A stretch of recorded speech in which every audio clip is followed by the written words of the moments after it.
Now that you are no longer an elected public official, I'm sure you'd be willing to answer a hypothetical question. Assume for the moment that it's 10 years from today, and you're an entering freshman at one of our state four-year colleges. How will you find college different 10 years from now as it is today? As usual, Shelley, it's a great question. Well, I wish if I was a futurist, I'd be really good at this. But let me try to answer it this way, Shelley, by telling you what I think a student will find in Ohio, in the university system of Ohio, that they may not find today. First of all, they will find that they have 13 universities, 23 community colleges, and my hope is also many private institutions with whom we will be able to transfer courses and degrees back and forth.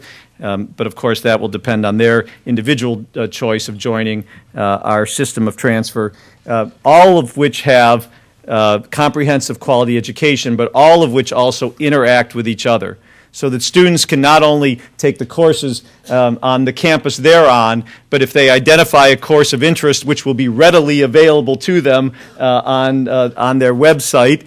So when you go register online, which of course is the only way you'll be registering, you will not only see the courses available at your campus, but you'll see related courses across the system that you'll be able to take. And just like using an ATM machine where you are doing business with a bank with whom you have no actual contractual relationship, but somehow they manage to handle the financial arrangements in the back room, we will handle all that for you so that you can take that course at another school, have a count towards your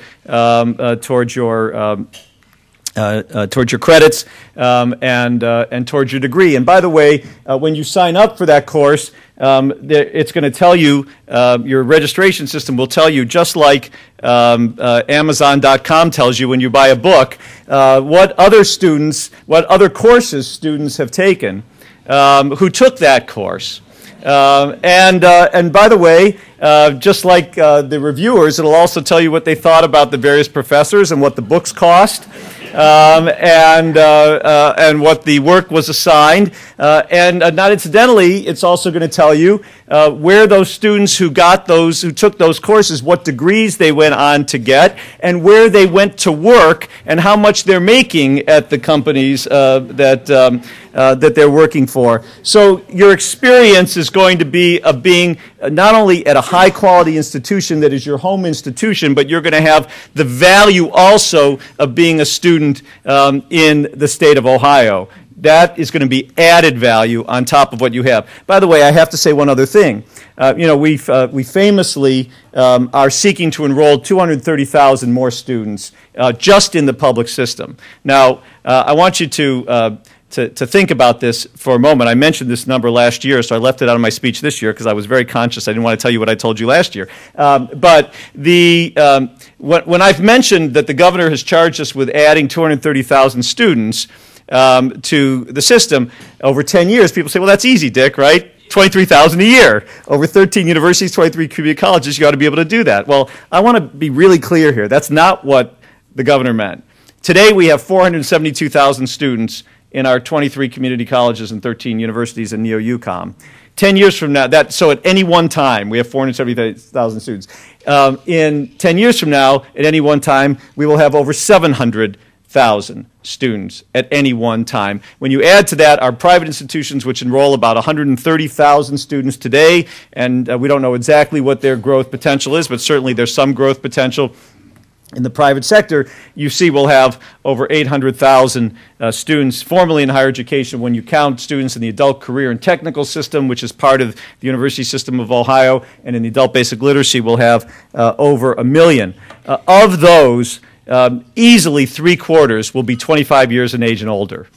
So the last thing I say to you in answer to your question, Shelley, is that the most profound thing 10 years from now you'll know about higher education is that the experience of someone graduating from high school and going to spend 4 years on a college campus will no longer be called the traditional way of getting a higher education. It will actually be the exception, not the rule. The rule will be people who are working, raising families, and going to colleges and universities close to their home, learning through a blended form of online and in-class experiences.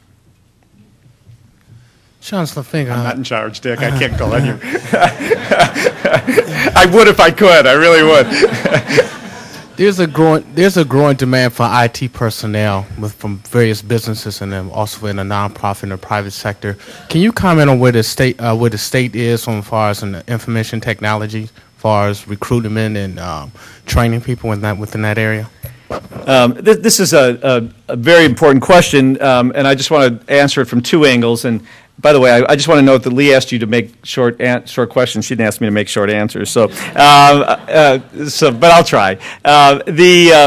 The first piece of this is I've made a reference to the Choose Ohio First Scholarship, but let me just say a little bit more about that. This, of course, was an initiative begun by Speaker Husted, who's been a champion of higher education, really one of the great leaders in higher education in the state's history.